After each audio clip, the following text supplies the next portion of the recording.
In this video, we are going to take a look at the Gravity MSQC1B microphone quick coupler. These quick releases are super nice for mounting to a Studio Armor mic stand to allow you to quickly remove and swap microphones from one stand to another. To use the quick release, first thread one side onto the mic arm and then thread the other side onto your microphone. To attach your microphone, pull the sleeve down and snap the microphone in. To release, do the same but remove the microphone.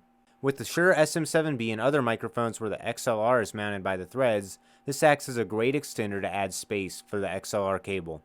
The Gravity Quick Release adapter is solid and sturdy, but it does give a very slight amount of wiggle to a microphone. I also noticed the finish isn't a true black, it's more of a dark gray. Overall, these are excellent to allow you to quickly swap and remove microphones and to transport your gear faster.